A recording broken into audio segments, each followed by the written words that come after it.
Dan selanjutnya, kita akan langsung saja masuk ke acara webinar NetShow kali ini yang membahas mengenai Name Data Network atau NDN. Dipersilahkan ke narasumber. Oke, baik. Terima kasih, Safira, atas kesempatannya. Mungkin saya share dulu.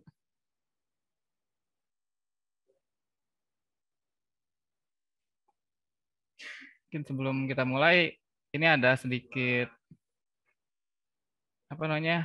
agar kita semua saya tahu dulu nih.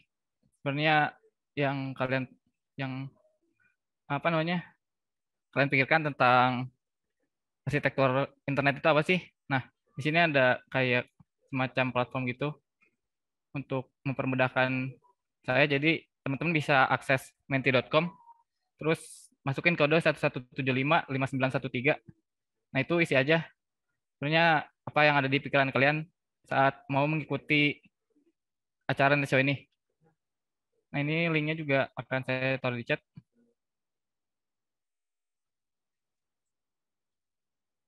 Nah, ini untuk teman-teman mungkin bisa buka dulu dan isi agar mungkin nanti bahasannya tergantung dengan apa yang ada di sini.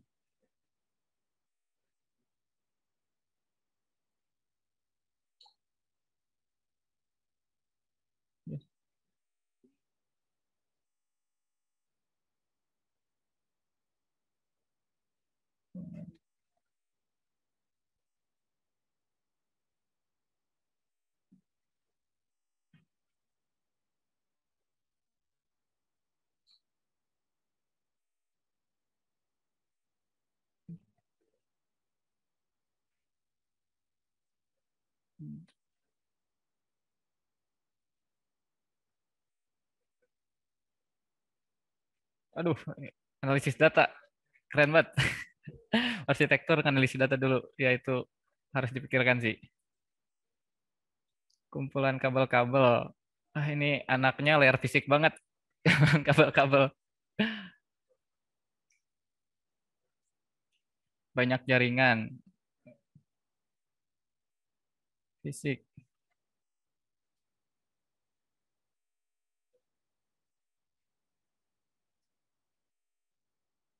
Model TCP/IP dengan 4 layer. Wah, ini mendekati. Atau ya, itu nanti kita akan bahas TCP/IP dulu. TCP/IP. Aduh, udah pada jago ini mah. Aduh.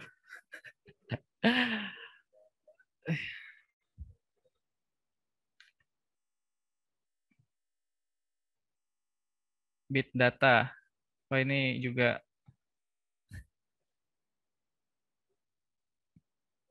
himpunan layer. Ya, nanti pasti arsitektur banyak stacknya dari bawah sampai atas.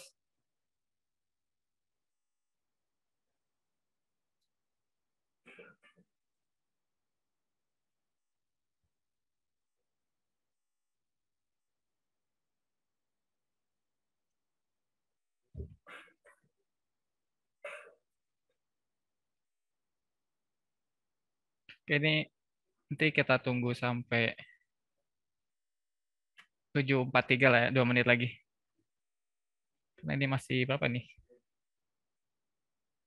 Masih 10 orang yang isi.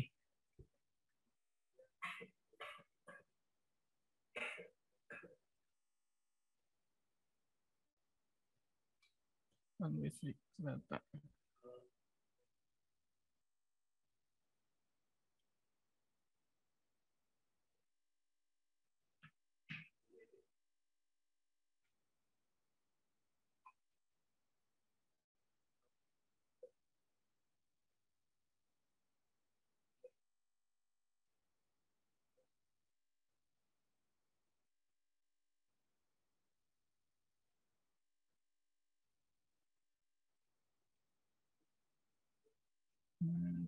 Ya.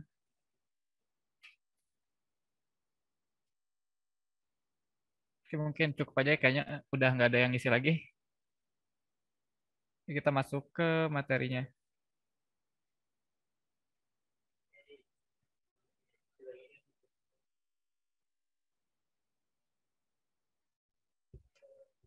Oke, ini sesuai judul NetShow 7.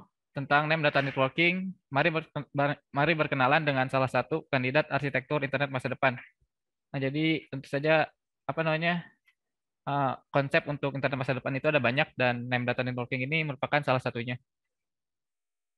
Nah, sebelum masuk, kita perkenalan dulu nih yang akan jadi pembicara untuk sesi kali ini. Ada saya sendiri, Zaid Muhammad, mahasiswa Telkom University S1 Teknik Telekomunikasi 2020. Nah, untuk teman-teman yang mau apa namanya menghubungi atau sekedar info-info, bisa follow LinkedIn atau connection di linkedin.com/in/zaidp dan tele atau Instagramnya juga. Dan teman saya Novan Purba, saya Havan. Halo, halo. Kenalan lah. Sebenarnya perkenalkan, nama saya Novan Purwasesa. Saya mahasiswa aktif S1 Teknik Telekomunikasi angkatan 2020. Mungkin sama bisa tuh kita terhubung di LinkedIn di Novan/Purba. Mungkin bisa kalau ada pertanyaan bisa lewat Telegram @novanpurba atau mungkin kepo dengan jepretan-jepretan ya. Itu bisa di follow Instagram juga. Ada teman saya juga @zaidp atau @_novanpurba. Masih.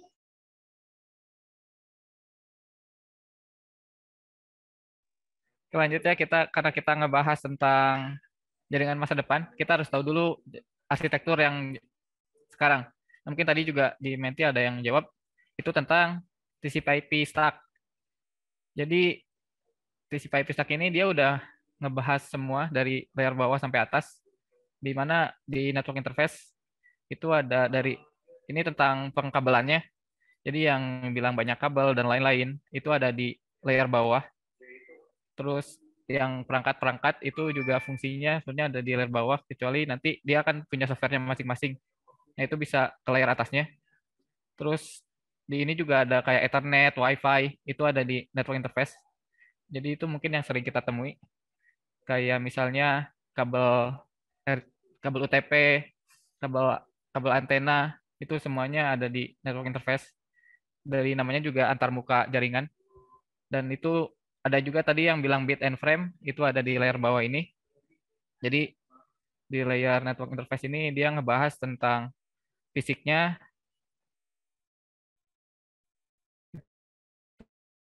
itu ada di layer bawah. Terus ada IPv4, IPv6, ARP, GMP, CMP. Mungkin yang sering ditemui itu IP address-nya ini atau alamat. Jadi ya namanya komunikasi kita harus tahu alamatnya. Itu yang ada di TCP/IP. Nah, nanti di NDN itu agak berbeda untuk alamatnya. Dan ini ada segmennya di sini apa namanya datanya berupa paket. Terus di layer atasnya ada TCP/UDP. Ini mungkin yang connection oriented dan connectionless. Dia ada di layer transport. Ininya untuk nama datanya segmen. Nah, dari transport ini kita baru disalurkan ke aplikasi. Karena kan si internet sendiri dia mendukung banyak sekali aplikasi. Nah, untuk misah-misahin per servisnya itu dia punya layernya sendiri.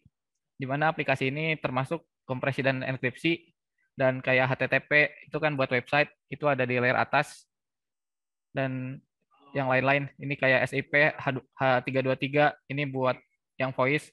Jadi apa namanya TCP/IP ini dia support ke banyak protokol yang bisa kita pakai. Mungkin nanti di selanjutnya ada sedikit penjelasan. Selanjutnya itu tentang histori. Nah, jadi karena kita ngebahas masa depan, biasanya kita lihat dulu ke belakang. Sebenarnya munculnya itu seperti apa. Jadi pada tahun 1960-an dan 70-an di mana ide mengenai internet mulai dikembangkan, teleponi merupakan satu-satunya contoh komunikasi dengan skala global yang sukses dan efektif. Nah, teleponi ini termasuk telepon, fax, dan lain-lain. Itu masuknya ke teleponi. Terus TCP/IP menawarkan solusi yang unik berdasarkan kasus teleponi, yaitu membawa percakapan point-to-point antar dua entitas. IP telah melampaui semua ekspektasi untuk memfasilitasi interkonektivitas di mana-mana dan membawa perubahan dramatis yang berkaitan dengan internet. Nah, terus kenapa NDN ini muncul?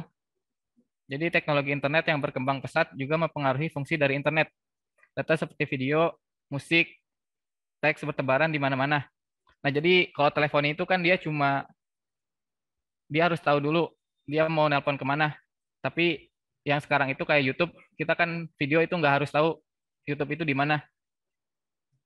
Nah, terus pembuatan artikel website juga seperti blog itu mudah dibuat, kayak WordPress itu kan kita bisa bikin secara gratis. TCP/IP sangat baik dalam komunikasi endpoint, namun akan membanjiri jaringan jika digunakan untuk distribusi konten. Disitulah muncul konsep content-centric network yang mendasari NDN. Mungkin karena di sini tulisan semua kurang jelas ya, jadi karena manusia sendiri mayoritas kebanyakan makhluk visual. Jadi saya mungkin akan ngegambarin secara gambar saya aja yang seadanya. Jadi ini konsep telepon. Misalnya ini ada telepon. Anggaplah ini telepon. Dia kan harus punya tujuan. Misalnya ini kabel telepon, dia masuk ke sistem telepon. Terus ini kabel lagi, baru nanti dia nyampe ke tujuan.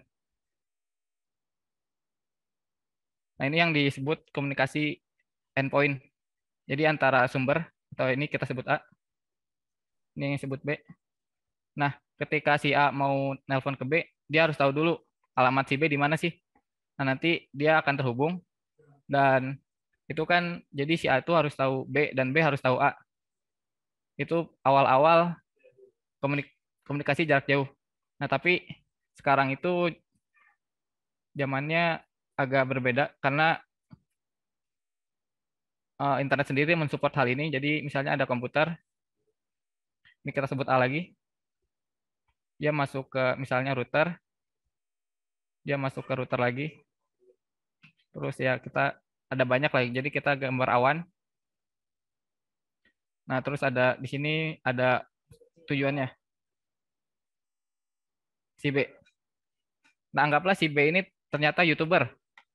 Dia akan ngirim konten di YouTube. Anggaplah di sini ada kotak. Nah, ini server YouTube. Nah, si A ini ketika mau nonton video si B, dia nggak perlu ngehubungin si B, tapi cukup ngehubungin servernya. Jadi ketika si B, dia akan upload ke server videonya. Jadi nanti si server YouTube ini dia punya video si B. Nah, si A ketika dia mau nonton, dia menghubunginya server di sini. Nah, si konten video ini kan dia nggak harus secara langsung secara langsung dia dapat. Jadi misalnya B ngomong, si A harus langsung dapat. Nggak kayak gitu, karena video bisa diputar berulang-ulang.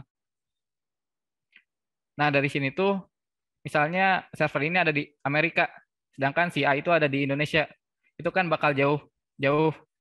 Nah, gimana caranya agar bisa lebih dekat? Karena video itu nggak harus secara langsung kita dengar. Nah, ada yang namanya, sebenarnya solusinya ada yang namanya CDN, mungkin ada yang pernah dengar. Itu Content Distribution Network. Ya pokoknya CDN lah. Dia itu misalnya server ini tuh bisa banyak. Jadi misalnya ini server Amerika, terus di Indonesia dia buat lagi server. Nah, jadi nanti antara server Amerika dan server Indonesia tuh memiliki data yang mirip-mirip. Jadi ketika si A mau nonton konten si B, dia cukup menghubungi ke sini. Dia nggak akan jauh-jauh ke Amerika dulu datanya. Nah, ini tuh buat content distribution. Makanya tadi sempat disinggung tentang content distribution. Ini tuh yang sekarang lagi rame. Jadi karena banyak data yang bisa kita ambil tanpa harus secara langsung. Nah, si NDN sendiri dia itu fokus ke content distribution. Jadi karena dianggap CDN ini kan dia ngambil dari bisa dibilang add-on untuk TCP/IP. Nah, kalau NDN itu dia dari awal dibentuk untuk mengatasi masalah tentang content distribution ini. Kita balik lagi ke slide. Nah, pengertian name data networking sendiri memiliki keterkaitan dengan content-centric networking yang dijelaskan sebelumnya. Di sini muncul konsep content-centric network, terus content-based networking, data-oriented networking, atau information-centric networking. Nah, jadi kalau kalian mendengar istilah-istilah ini, sebenarnya semuanya itu berkaitan. Cuma mungkin ada perbedaan di cara kerjanya atau ada fungsi-fungsinya berbeda, tapi secara konsep dasar itu sama. Adalah arsitektur internet masa depan yang diajukan dan terinspirasi oleh penelitian empiris bertahun-tahun tentang penggunaan jaringan dan kesadaran yang berkembang akan masalah yang belum terpecahkan dalam arsitektur internet kontemporer. Nah, mungkin kalau dari sini belum kelihatan jelas karena ini ngejelasin doang kalau NDN itu ya arsitektur internet masa depan yang diajukan. Nah, tapi di sini tuh kita bisa cari salah satunya. Ini saya ambil contoh ICN. Nah, si ICN ini merupakan pendekatan pengembangan arsitektur internet untuk mengatasi secara langsung masalah content distribution dengan mengenalkan uniquely named data sebagai prinsip inti internet. Data menjadi independen dari lokasi, aplikasi, penyimpanan, dan sarana transportasi, dan memungkinkan in-network caching dan replikasi.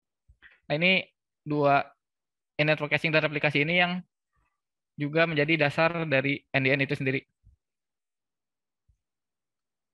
Nah, kalau misalnya kita bandingin antara yang TCP/IP dengan NDN, itu kira-kira seperti ini. Jadi, kalau misalnya TCP/IP itu dia akan fokus ke IP.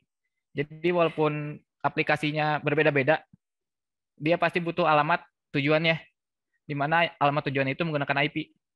Jadi, ini mungkin sama kayak tadi, di layer bawahnya itu ada fisiknya, berupa mungkin copper, fiber, atau radio, dan lain-lain.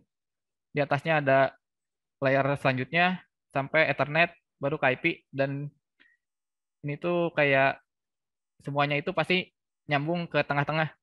Terus dari tengah-tengah ini dia mulai membesar lagi dari TCP ke layer aplikasinya. Nah, jadi bisa dibilang kalau TCP/IP itu pasti dia pakai IP. Nah, kalau di NDN dia tengah-tengahnya itu konten chunk. Jadi dia fokus ke nama. Makanya tadi bisa dibilang kenapa si ICN ini data menjadi independen dari lokasi dan lain-lain. Itu nanti konsepnya akan dijelaskan di selanjutnya. Terus kalau dilihat dari bawah, ini IP yang asalnya ada di tengah, dia menjadi ada di bawahnya. Jadi fokusnya itu ke konten chunknya, tapi masih bawahnya masih sama. Dia masih copper, fiber, radio. Cuma si IP-nya itu turun, nggak lagi jadi senternya. Nah, makanya juga tadi namanya content centric, karena dia center ke konten. Terus di atasnya juga nambahin security, file stream, browser, dan chat. Nah, jadi kalau misalnya di konten chunk ini, dia security-nya bisa langsung ke datanya. Nanti di bagian selanjutnya ini ada, selanjutnya masuk ke NDN Forwarding Engine. Jadi NDN Forwarding Engine ini bisa dibilang kalau di TCP/IP dia forwarder tuh kayak switch, kayak router. Cuma kalau di TCP/IP kan beda-beda. Apa di layer 2-nya ada switch, di layer 3-nya ada router. Nah, kalau di NDN itu kita bisa bilang ini yang utamanya. Jadi ada content store, pending interestable, dan FIB. Nah, si FIB sendiri mungkin kalau di ini mirip sekali dengan TCP/IP karena di router atau di switch itu ada forwarding information base. Nah, FIB ini sendiri digunain untuk forward interest. Jadi apa namanya ketika di forwarder ini nerima data, nah si FIB ini yang kita lihat untuk bakal kemana sih si data ini dikirim. Ini kan ada apa namanya? Ada phase nih, phase 0, phase 1, phase 2. Nah, misalnya data datang dari phase 0. Nah, ketika phase 0 dia harus dikirim kemana? Nah, itu tuh ada di FIB-nya. Nah, terus ada pending interestable. Kalau PET ini seperti namanya, dia ngepending data-data yang masuk. Jadi misalnya ada banyak data, dia itu masuk ke PIT. Nanti ketika datanya mau diminta atau dia datanya udah dapat, nanti bakal dikirim sesuai dengan requesting phase-nya. Mungkin lebih jelasnya nanti pas ada simulasinya. Yang terakhir ada content store. Ini sebenarnya mirip kayak memory buffer. Cuma kalau memory buffer itu kan dia cuma nahan doang sementara. Sedangkan si content store ini dia bisa nyimpen datanya secara permanen kalau si content store-nya itu masih ada. Jadi selama content store-nya ini nggak penuh, dia bakal nyimpen. Nah, si content store ini punya beberapa kebijakan tentang apa aja data yang disimpan dan apa yang dibuang.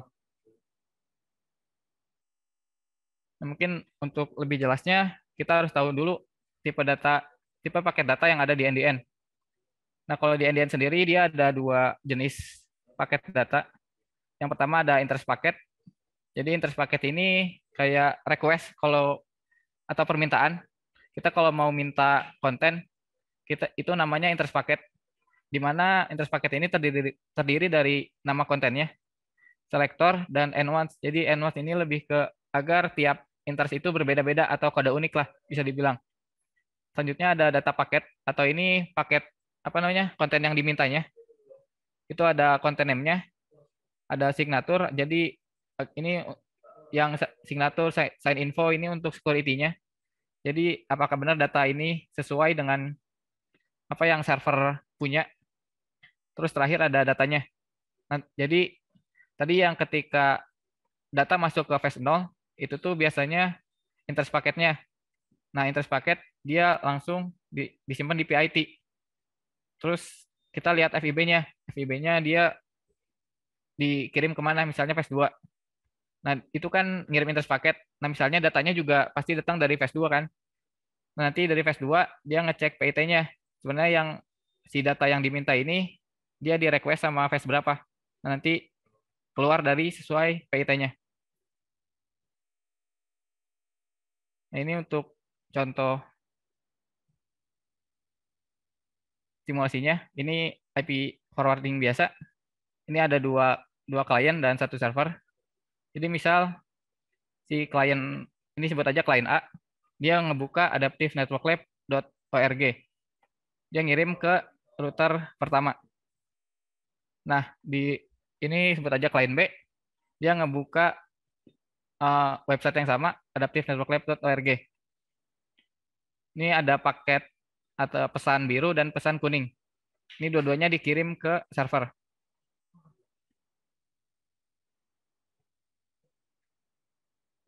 Nah, ini udah keterima, ini juga keterima. Itu yang IP forwarding biasa.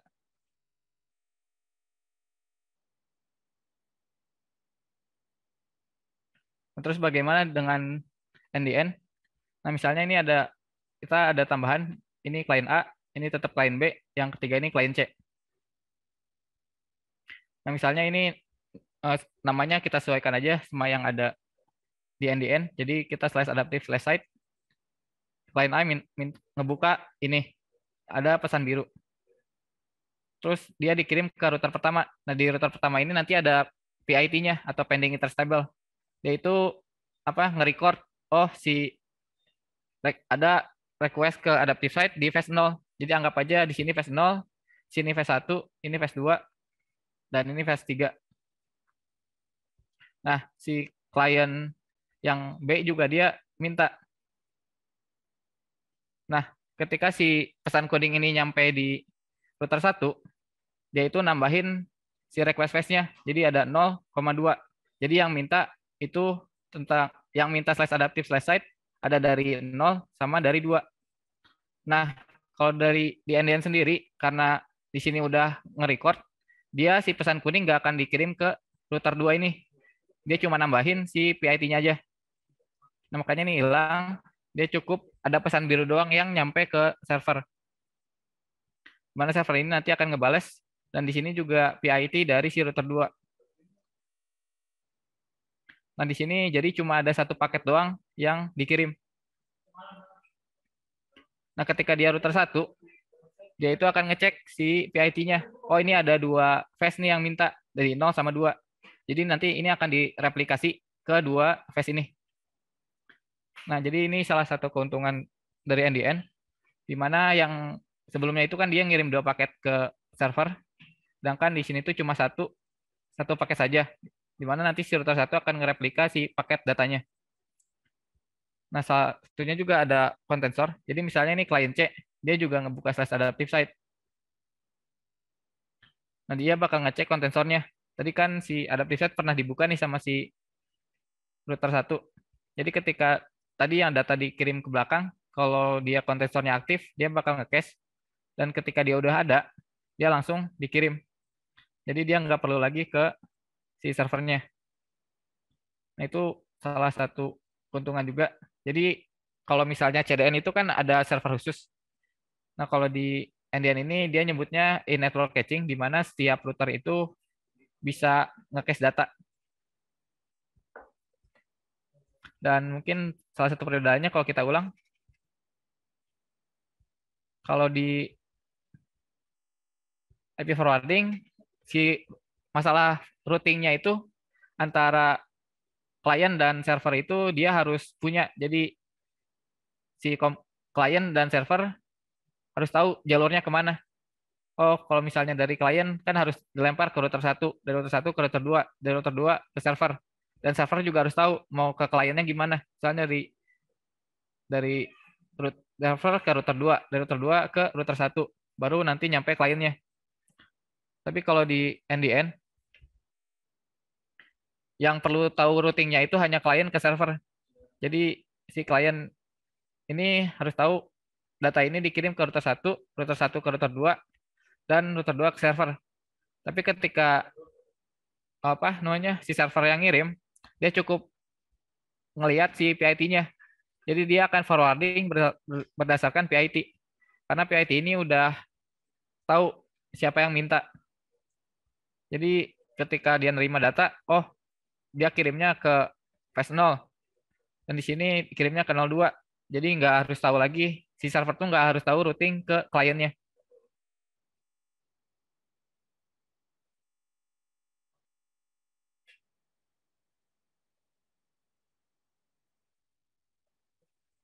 Nah, untuk teori-teori NDN dasarnya. Jadi ini ada 2 kalau kalian tertarik mempelajari NDN. Itu ada name data. Jadi website ini tuh dia secara ofisial NDN itu dibahas di sini. Jadi ada tutorialnya, ada testbednya. Ini yang khusus tentang membahas NDN saja. Nah, yang website kedua, ini tentang ICN. Jadi karena NDN ini termasuk salah satu konsep ICN, jadi NDN juga dibahas di sini. Ini juga merupakan organisasi yang cukup terkenal, IETF. Mungkin teman-teman di sini juga pernah dengar. Nah, ini juga lumayan background-nya ada cukup jelas. Terus ada research challenge. Jadi mungkin kalau teman-teman di sini ada yang ngambil TA tentang NDN atau ICN, bisa mengambil problemnya tuh dari sini. Jadi apa tantangan tentang implementasi ICN itu apa aja sih? Sini ada penamaannya, apa sih namanya itu harus bisa scalable dan lain-lain. Terus routingnya nanti kayak gimana? Terus congestion controlnya, QoS-nya gimana? Apa caching strateginya kayak gimana? Terus ada security aplikasinya kayak gimana? Terus juga pasti ada business legal and regulasinya. Jadi ini lumayan lengkap jika teman-teman ingin cari sebenarnya apa aja sih yang bisa di improve dari ICN ini. Terus di sini juga ada bagian-bagiannya.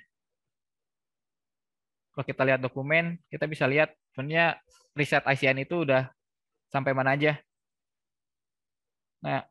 Nah, di sini juga ada RFC. Jadi ini juga lumayan banyak riset tentang ICN ini. Ini juga ada CCNX, NDN, protokol.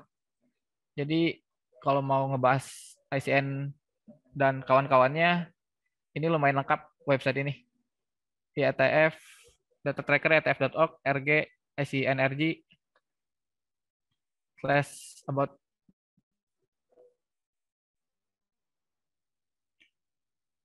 Terus, nah ini juga ada beberapa orang-orang penting yang mendasari riset NDN.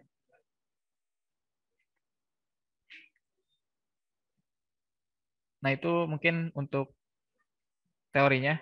Dan mungkin selanjutnya akan ngebahas tentang demo untuk mini NDN yang akan disampaikan oleh teman saya, Novan.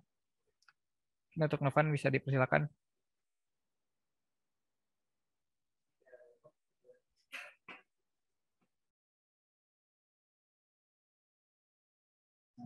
Oke, mungkin makasih sebelumnya buat Zaid.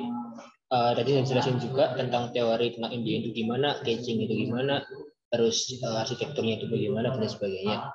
Nah, mungkin di sini masuk ke tahap demonya, yaitu di sini kita menggunakan mini NDN. Nah, mini NDN sendiri itu tuh sebenarnya adalah sebuah emulator dari NDN itu sendiri. Jadi mungkin kayak Cisco Packet Tracer gitu. Cisco Packet Tracer kan lebih ke simulator. Nah, tapi ini tuh lebih ke emulatornya atau lebih menyentuh ke realnya gitu.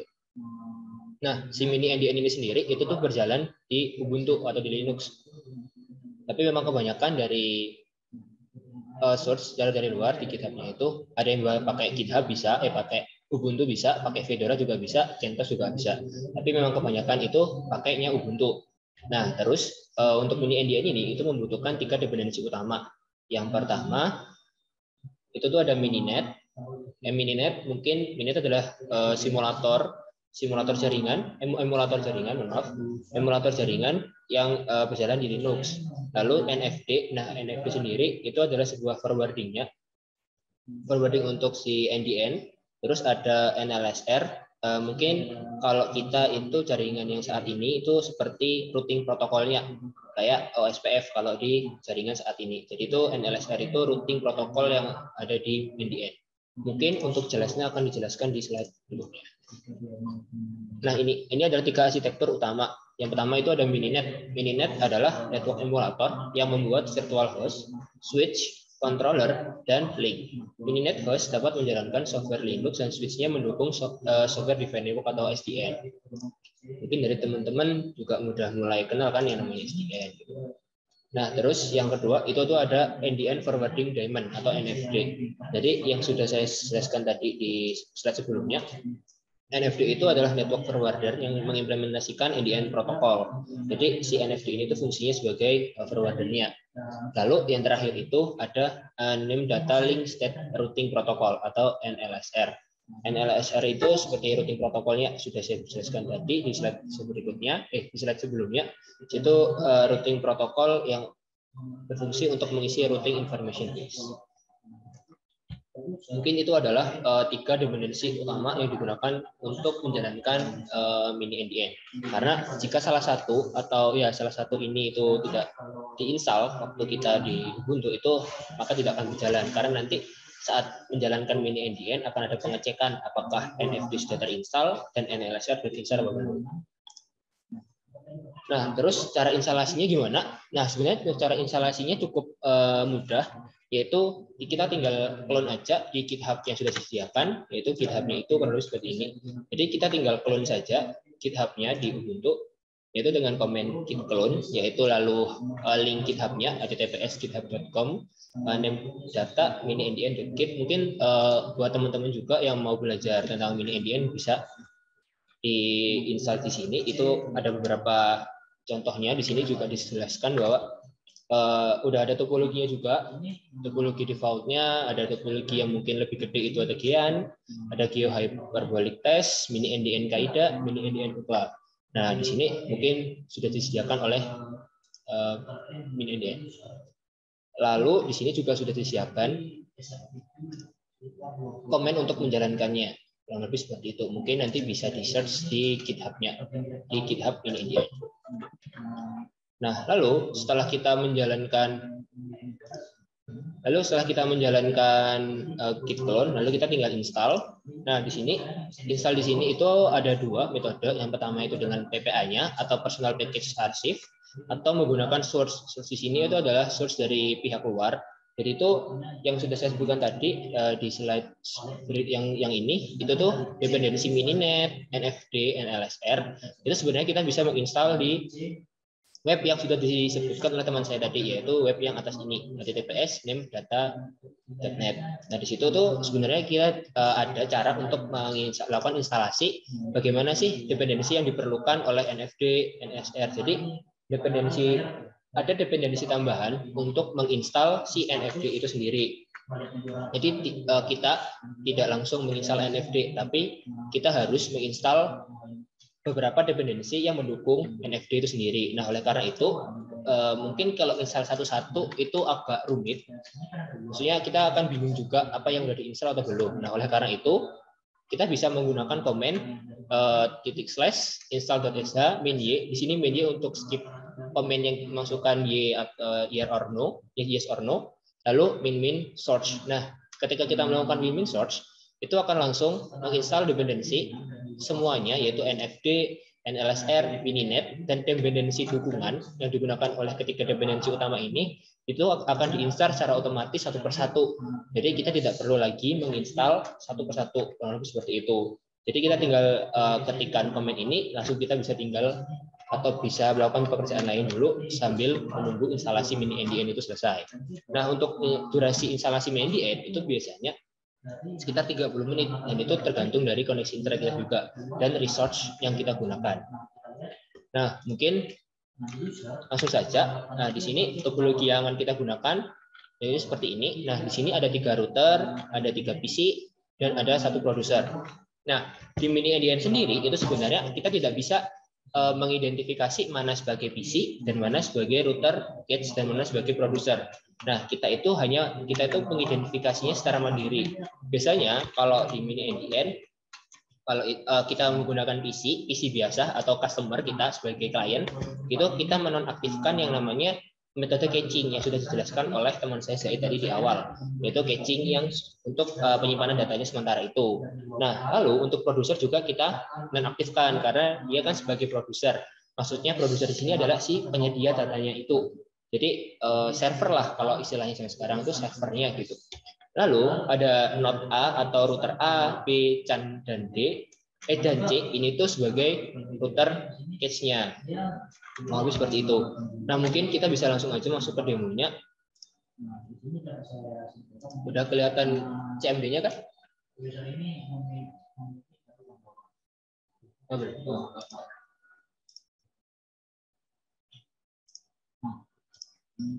Oke, udah kelihatan kan? Oke, bentar. Mungkin tulisannya kurang gede ya. Bentar. Nah, oke, mungkin untuk tulisannya itu masih kurang, atau mungkin bagi peserta bisa klarifikasi chat apakah udah kelihatan belum tulisannya.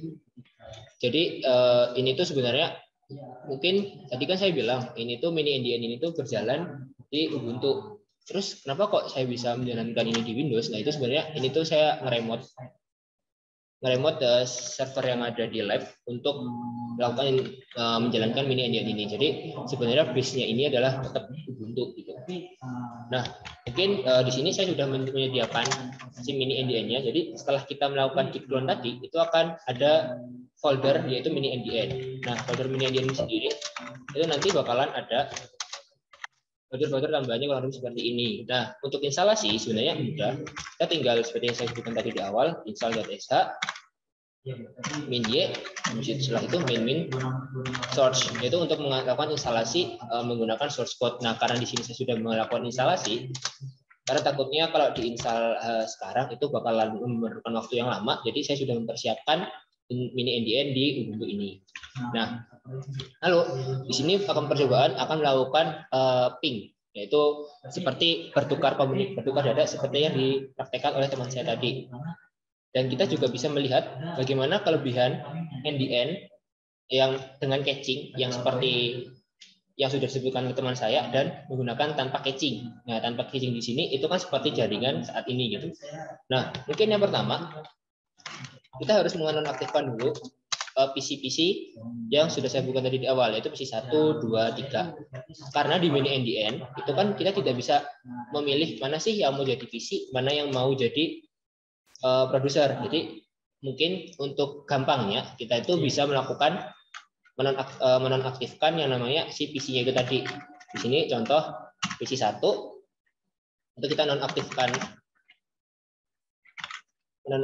si caching-nya. Nah, ini adalah komen untuk menonaktifkan si metode caching-nya. Oh, sebentar, ini saya belum jalankan, maaf. Nah, untuk menjalankan si mini NDN-nya, itu tuh kita tinggal sudo python example. Nah, sebenarnya komen utama di sini adalah si mn ndn.py ini. Nah, maksudnya kenapa? Mungkin kita cek dulu. Nah, di mmndn.py ini sebenarnya untuk menjalankan si mini NDN. Nah, tadi kan saya sudah menyebutkan bahwa NFD dan NLSR adalah dependensi utama. Karena nanti di sini itu bakalan ada pengecekan apakah NFD itu sudah terinstall atau belum. Di sini kan ada starting NFD on nodes sama starting NLSR on nodes. Nah, di sini tuh kalau semuanya salah satu dependensi ini tidak terinstall, maka mini NDN ini akan tidak bisa berjalan. Nah, mungkin langsung aja kita jalankan. Sudo examples, sudo python examples nn. Nah, untuk topologi yang digunakan itu sebenarnya ada banyak yang sudah saya buat di awal. Itu mungkin saya tampilkan dulu untuk topologinya. Ini ada di folder topologi. Nah, di sini itu ada beberapa topologi yang sudah disediakan oleh mini NDN. Nah, tapi di sini saya sudah mempersiapkan topologi yang digunakan untuk Netshow malam ini, yaitu topologi yang sudah seperti ini, yang ada di PPT. Nah, cara membuatnya bagaimana? Sebenarnya cukup mudah. Kita tinggal masuk ke filenya. Ini kita bisa buat dari awal ya, tapi formatnya ini sebenarnya bebas. Kita tinggal masukkan aja nama, habis itu dotnya dot apa. Sini karena kebanyakan untuk foldernya itu menggunakan .conf, nah kita bisa menggunakan .conf. Nah, lalu kita langkah pertama kita harus mendeklarasikan si nodes-nya. Nah, tadi kan kita sudah mendeklarasikan bahwa di sini itu akan ada satu produser, 3 router, dan 3 PC untuk klien. Nah, di sini ada satu produser, satu router node A, ada router node B, sama router node C. Dan di sini ada 3 PC, PC 1, 2, dan 3 yang digunakan untuk customer. Lalu setelah itu kita harus melakukan link atau melakukan hubungan antara perangkat-perangkat yang sudah kita deklarasikan. Nah, di sini itu tadi kan produser itu terhubung ke node A terhubung ke node B dan C, dan router dan node B itu terhubung ke C. Nah, jadi oleh karena itu di sini kita bisa deklarasikan mungkin biar lebih enak dilihat. Nah, di sini produser pro A titik 2. Nah, titik 2 ini maksudnya untuk menghubungkan ya, maksudnya menggambarkan bahwa dia itu terhubung gitu. Terhubung, produser terhubung dengan A dengan delay-nya 10. Nah, untuk delay-nya ini sebenarnya kita bisa atur sesuai apa yang kita mau. Nah, di sini saya samakan semua untuk delay-nya yaitu 10 milisecond. Mungkin untuk topologinya kurang lebih seperti itu. Nah, di sini ada node A terhubung dengan B, A terhubung dengan C, C terhubung dengan PC 1, 2, dan PC 3. Nah, itu adalah untuk membuat si topologinya. Lalu untuk menjalankannya, di sini tinggal sudo Python, karena base-nya base Python ya. Jadi kita sudo Python, example, mnnndn, lalu kita arahkan ke penyimpanan si topologi tadi. Nah, di sini kan topologinya saya simpan di folder topologis. Nah, kita topologis, lalu kita arahkan ke file si topologinya, yaitu netshow.conf. Kita jalankan. Nah, di sini akan melakukan starting. Nah, di sini mungkin bagi teman-teman yang sudah pernah mencoba Mininet, tampilannya hampir sama kan seperti Mininet, kurang lebih bakalan kayak gini. Makanya itu tadi, karena dependensi utama salah satunya itu adalah Mininet. Lebih seperti itu. Nah, di sini ketika sudah mulai, nah di sini akan ada starting CLI. Nah, starting CLI ini adalah kita bisa menjalankan NDN ini tuh udah berjalan gitu, udah aktif gitu aplikasinya, lebih seperti itu. Nah, mungkin untuk simulasinya, sini saya akan melakukan percobaan seperti yang saya sebutkan tadi, itu akan menggunakan caching dan tanpa menggunakan caching. Nah, di sini kita akan mematikan PC 1, 2, dan 3, karena PC 1, 2, 3 ini adalah kita ibaratkan sebagai customer atau sebagai klien. Nah, di sisi klien kan kita tidak memiliki metode caching, karena metode caching kan biasanya ada di router. Nah, oleh karena itu di PC 1, 2, 3 kita akan menonaktifkan. Nah, untuk menonaktifkannya gimana? Yaitu kita komen PC 1 itu node-nya, setelah itu nfdc, setelah itu csconfig, itu untuk mengatur si metode caching-nya. Jadi kita bisa nonaktifkan. Nah, di sini udah csconfig update capacity. Nah, capacity di sini itu maksudnya adalah kapasitas dari si cache-nya. Di sini 65536. adminnya kita admin off, share-nya juga kita off. Nah, untuk isi 2 pun sama sebenarnya. Kita tinggal menonaktifkan isi 3 juga dan produsernya. Nah, setelah itu sudah kita matikan. Nah, lalu kita melakukan namanya advertise. Advertise di sini itu kurang lebih hampir sama seperti routing yang di OSPF. Jadi kita mendeklarasikan data yang kita punya di produser. Nah, caranya bagaimana? Kita tinggal ketik node-nya. Kita node producer, maksudnya node producer kan di sini. Tadi kan saya udah kasih nama pro, lalu lsr c, lalu advertise. Nah, di sini advertise namanya kayak menyebarkan ke semua node bahwa saya router producer, saya mempunyai data /adaptive. Kayak gini deh, adaptive. Nah, lalu setelah itu kita enter saja. Nah, di sini akan update nih. Update name prefix update successful. Advertise /adaptive. Nah, maksudnya bahwa kita tuh sukses udah melakukan routing, bahwa kita menyebarkan ke semua router bahwa ini saya node producer itu memiliki data /adaptive. Nah, lalu untuk melakukan ping mungkin tidak semudah yang ada di jaringan sekarang. Kita tinggal biasanya kan ada ping terus ketik IP-nya. Contoh IP Google biasanya kan 888 atau berapa. Nah, kalau di NDN, kalau di mini NDN itu kita harus melakukan row NDN ping server terlebih dahulu. Nah, lalu di sini tuh biasanya ada beberapa komen yang bisa kita tambahkan. Nah, di sini itu mungkin ada freshness-nya kita bisa atur, freshness period, terus satisfy-nya, size-nya, ukurannya, timestamp sama quiet sama version-nya. Nah, biasanya kalau untuk NDN ping server itu kita langsung saja NDN ping server adaptive. Nah, karena di sini saya tidak ingin menggunakan apa-apa, maksudnya option yang diberikan oleh mini NDN. Lalu kita kasih dan. Nah, dan di sini itu fungsinya adalah untuk menjalankan si NDN ping server ini itu di background. Karena kalau tidak kita jalankan di background, maka kita tidak bisa menjalankan si NDN ping karena proses ini akan selalu terjadi gitu. Jadi ketika kita jalan di background, kita bisa melakukan si NDN ping. Si NDN ping-nya, yaitu contoh kita melakukan NDN ping-nya itu di PC1. Kita tinggal PC1, NDN ping. Nah, di NDN ping ini kita bisa beberapa option juga. Di sini seperti intervalnya kita bisa atur, timeout-nya bisa kita atur, count-nya itu bisa kita atur, start-nya, sequence number-nya itu bisa kita atur juga, terus identifier-nya juga bisa atur, cache-nya di sini tuh apakah routernya itu tuh kita allow apa enggak nih si caching-nya atau enggak itu dengan menggunakan command main a. Nah, di sini saya akan melakukan percobaan tanpa menggunakan metode caching terlebih dahulu. Nah, tanpa menggunakan caching, maka kita aktifkan dulu main n-nya itu 1.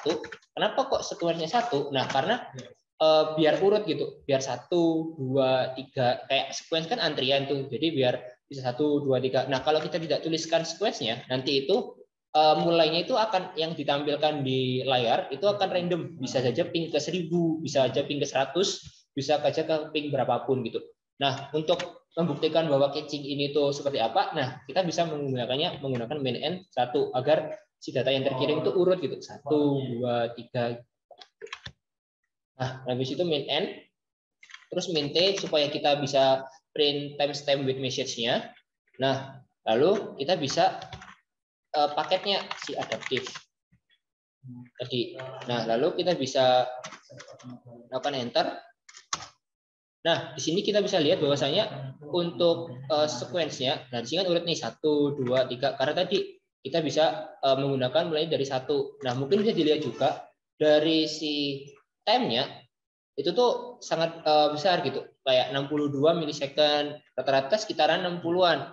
Mungkin masih terbilang rendah. Nah, sekarang kita coba aktifkan menggunakan metode caching. Nah, ketika kita mengaktifkan dengan metode caching, maka kita aktifkan main n-nya, main n tetap 1, main t, lalu main a. Seperti yang tadi, main a adalah untuk allow routers to return stale data from cache. Maksudnya kita si routernya ini akan si PC1, maksudnya node 1 ini tuh akan mengakses data dari cache. Nah, nanti kalau semuanya kita jalankan ini, kalau kita jalankan,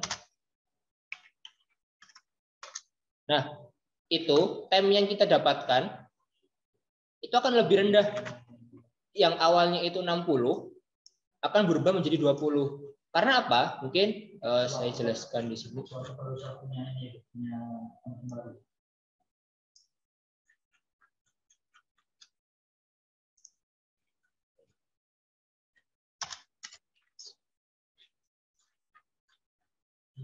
Nah, ini dia. Itu saya bisa jelaskan di sini. Nah, yang awal tadi kan kita dapatkan itu 60 milisecond. Kenapa? Karena ketika PC1 ini, si PC1 itu tuh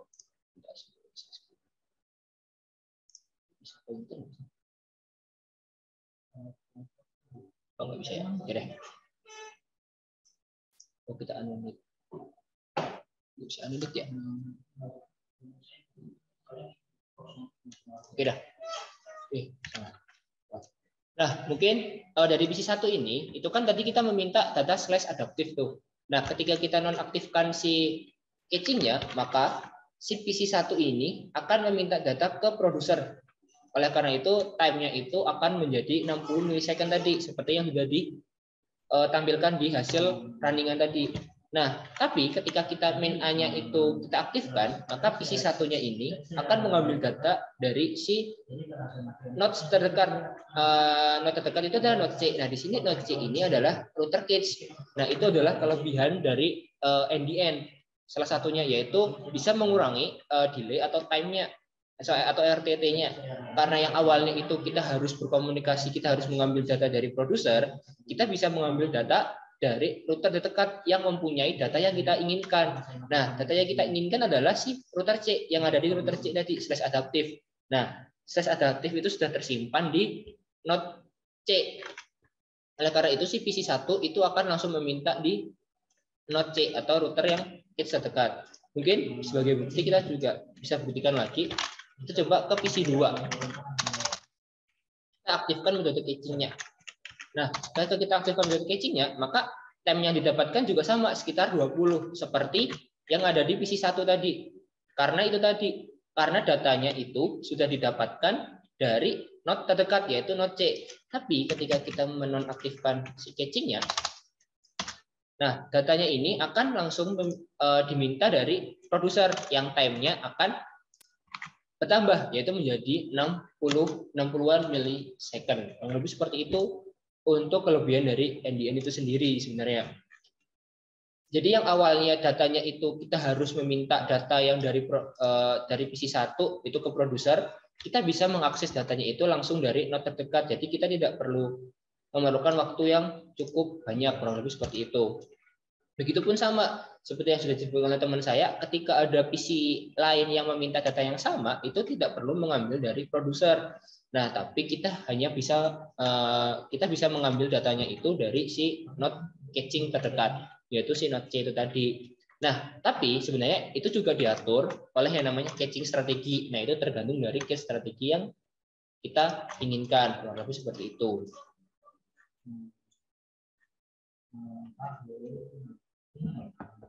Oke, mungkin itu aja untuk demo yang bisa saya presentasikan. Mungkin terima kasih, bisa saya kembalikan ke MC. Baik, terima kasih untuk Kak Zaid dan Novan untuk penyampaiannya. Oke, kita lanjut aja ke sesi tanya-jawab. Dipersilakan untuk partisipan untuk bertanya melalui fitur chat atau raise hand.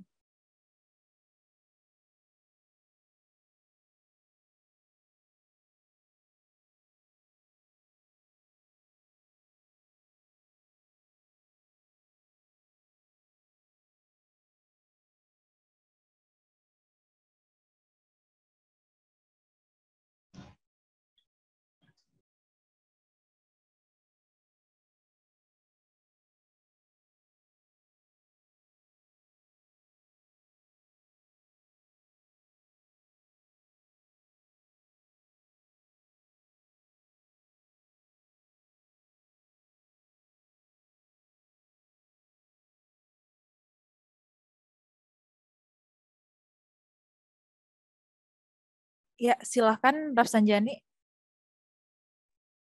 Oke, terima kasih atas kesempatan yang diberikan. Oke, Mau tanya dong, Bang Zaid sama Bang Novan. Kira-kira kalau buat capstone nanti, NDN ini beli peluang apa gitu ya? Siapa tahu kan bisa membantu gitu, Bang. Oke, terima kasih. Siapa yang mau jawab, Van? Bebas. Mungkin dari saya dulu. Kalau buat caption ya mungkin bisa berangkat dari yang website sebelumnya. Ini di The Tracker. Kalau caption sendiri kan biasanya itu berupa produk ya. Jadi sebenarnya kalau misalnya mau ngebuat, misalnya di sini ada naming scheme. Jadi kita bisa ngebuat naming scheme apa yang sebenarnya paling bagus. Nah itu kan tapi harus ada pembagian kelompok tuh. Jadi mungkin pembagiannya juga harus jelas. Misalnya mau banyak sekaligus juga yang satu naming, terus satu ngebahas routing.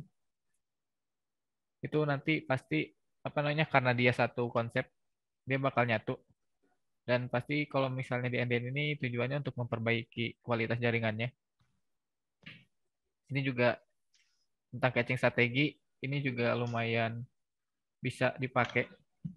Ini karena caching strategi itu banyak jenisnya, dan ini juga bisa diperhatikan kayak hasil akhir si performansi jaringannya, atau mungkin dari performansi si resource-nya, apakah dia butuh resource yang banyak atau enggak pas nerapin strateginya.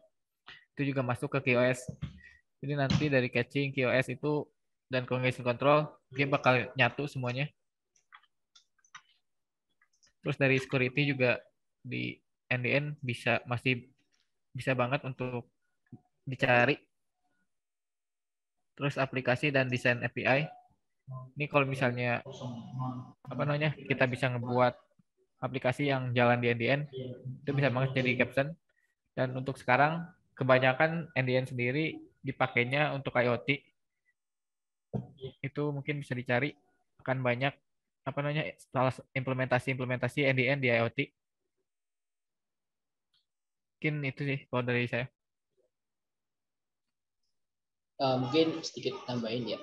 Mungkin untuk caption sendiri kan sebenarnya tergantung dari dosen juga kan bagaimana. Tapi itu memang NDN adalah salah satu peluang lah untuk capstone gitu, karena banyak dosen yang saat ini, apalagi di dosen yang mungkin ngambil NCM tentang jaringan, itu banyak nih yang lagi giat-giatnya untuk mencari topik tentang NDN gitu, kurang lebih gitu. Ya itu tadi mungkin disebutkan oleh Zaid, itu ada tentang IoT. Nah itu juga lagi rame-rame juga tentang mungkin catching strateginya itu kayak gimana, dan namingnya, mungkin itu sih. Karena masih NDN itu sebenarnya masih sangat-sangat besar ya peluangnya untuk menjadikan riset, karena semuanya masih dalam tahap pengembangan gitu, entah dari security-nya, entah dari forwardernya, entah dari catching-nya atau gimana, masih sangat-sangat terbuka lebar untuk menjadikan topik capstone gitu. Ini itu sih tambahnya. Terima kasih. Gimana Mas Rafsan, terjawab? Oke, terima kasih, sangat membantu sekali. Thank you Bang Zaid sama Bang Novan. Mantap. Lanjutkan. Pro dua orang ini. Oke, terima kasih untuk pertanyaannya Rafsanjani. Mungkin kita lanjut aja ya ke kolom chat. Permisi Bang, saya ingin bertanya, mungkin untuk referensi bacaan yang Abang gunakan di saat baru mulai mempelajari NDN ini apa ya Bang? Dipersilahkan untuk narasumber. Sebenarnya mungkin untuk bacaan itu biasanya kita nyari kayak paper gitu sih, kayak paper apa yang mau kita baca tentang topiknya itu ya tentang NDN gitu. Karena biasanya itu banyak juga yang masih simulasinya itu tuh pakai mini NDN. Tapi ya itu tadi sebenarnya ini kan pertanyaannya guna saat baru mencari NDN itu apa ya. Mungkin sebenarnya juga ada bukunya di web yang sudah disebutkan oleh teman saya tadi. Sebenarnya di web yang namedata.net itu tuh ada bukunya gitu tentang dasar-dasar dasar-dasar NDN itu kayak gimana, terus FIB mungkin yang sudah disebut oleh teman saya tadi gimana, tentang strategi caching-nya itu gimana, forwarding-nya gimana, dan lain sebagainya itu sebenarnya ada kok di website yang ada di yang teman saya tadi share screen itu. Website yang ini. Nah, sebenarnya website itu sangat membantu untuk belajar si MDN. Tapi itu tadi sih sebenarnya banyak juga yang dari paper tentang mungkin cari papernya yang dasar-dasar dulu aja, jangan lebih ke topik yang lebih dalam sih, karena kan masih awal start untuk mulai MDN gitu. Mungkin itu aja sih.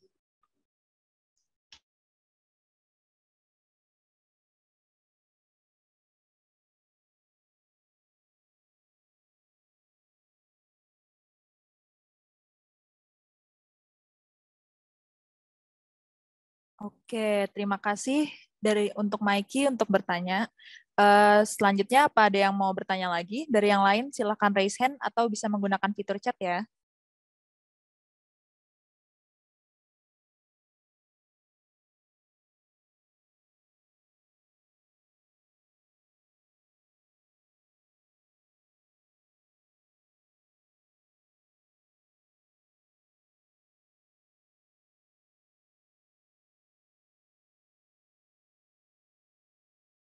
Oke, dipersilakan untuk Faisal.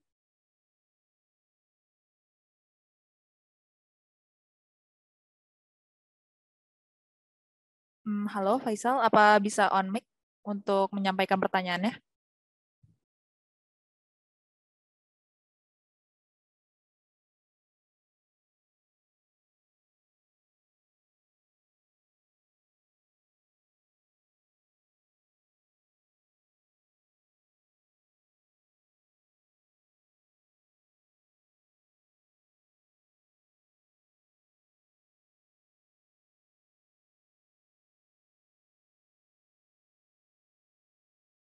Oke, mungkin Faisalnya lewat ada masalah jaringan ya. Iya, silahkan Faisal lewat chat aja.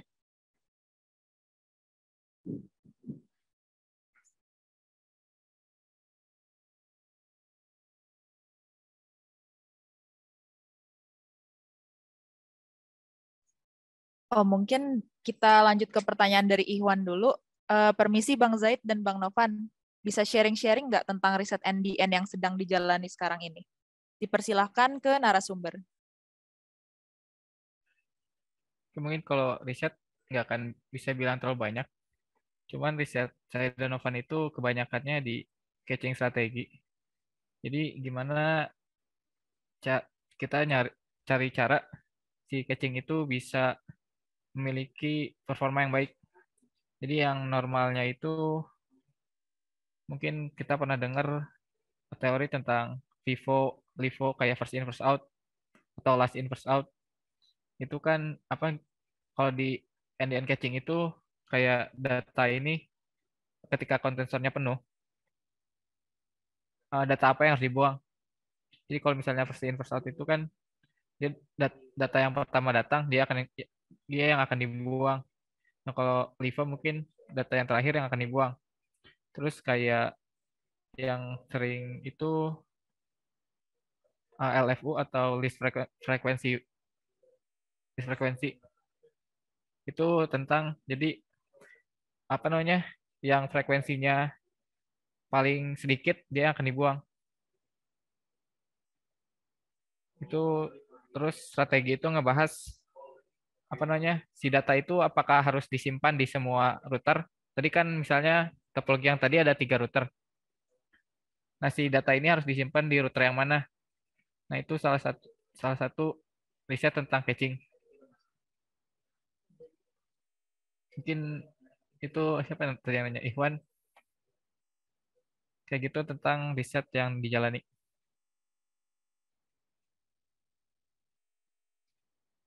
Baik, bagaimana Ihwan? Apa sudah terjawab? Oke. Terima kasih ya Ihwan sudah bertanya. Oke, mungkin satu pertanyaan lagi. Faisal yang tadi, apa pertanyaannya sudah ada? Silakan di chat di kolom chat ya. Oke. Misi bertanya Kak Zaid dan Kak Novan, untuk NDN bakal menggantikan IPv4 nggak ya Bang? Lalu bagaimana untuk IPv6? Terima kasih. Dipersilakan ke narasumber. Oke, baik. Ini apakah NDN akan menggantikan IPv4? Bisa jadi iya, bisa jadi enggak. Cuma mungkin untuk menggantikan secara full itu sulit.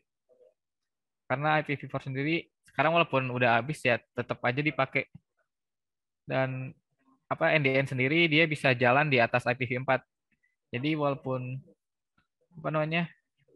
NDN ini bisa jalan sendiri, tapi mungkin untuk implementasi ke depannya masih akan di atas IPv4. Terus bagaimana untuk IPv6? Nah, yang kita tahu juga IPv6 di kita yang di Indonesia mungkin nggak terlalu banyak yang pakai IPv6.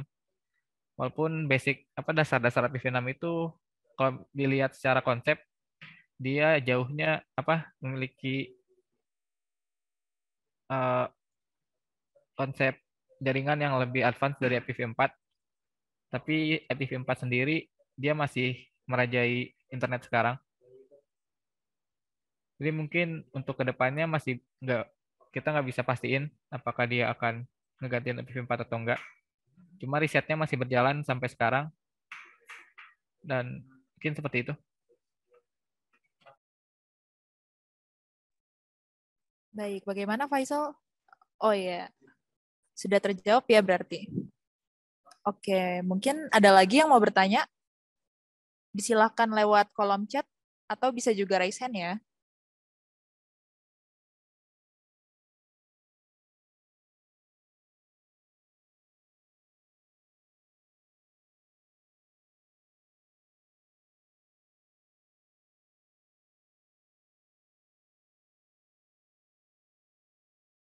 Oke, kita tunggu terakhir sampai 2045 ya.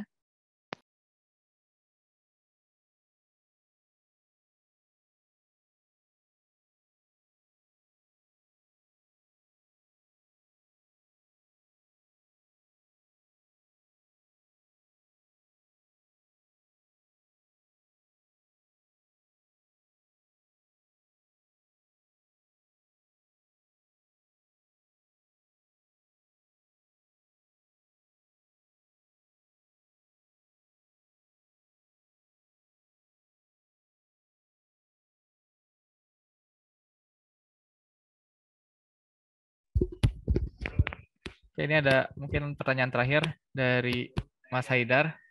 Selamat malam, izin bertanya Mas Zaid, keamanan seperti apa untuk data cache di satu router NDN saat ini? Nah, seperti yang di awal tadi kan ada data paket. Nah, di data paket itu mungkin saya screen lagi aja.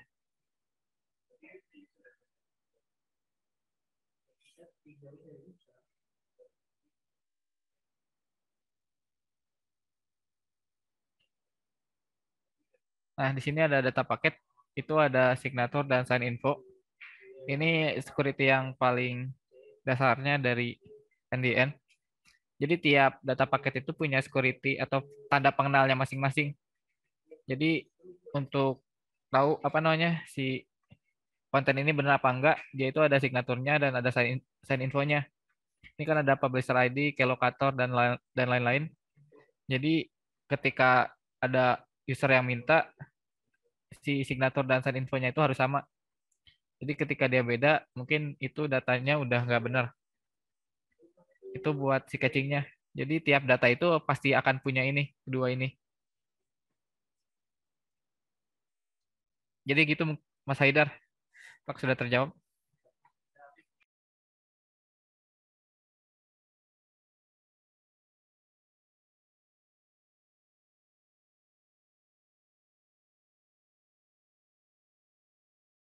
Oke.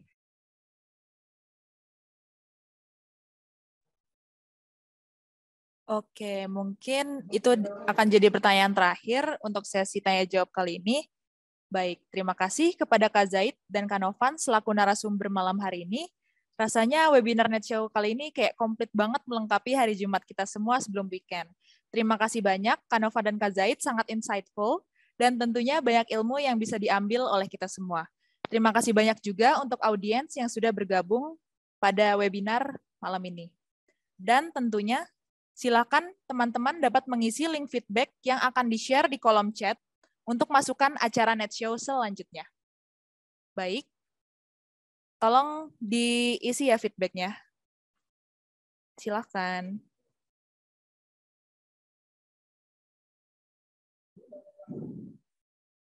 Oke.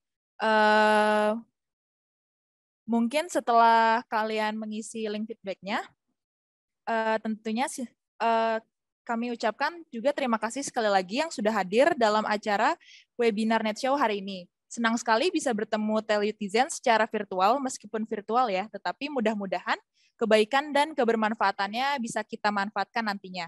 Sekali lagi, saya ucapkan terima kasih kepada Kak Zaid Muhammad dan Novan Purba, dan saya Safira Rahma. Sampai jumpa di acara NetShow selanjutnya. Mohon undur diri. Assalamualaikum warahmatullahi wabarakatuh.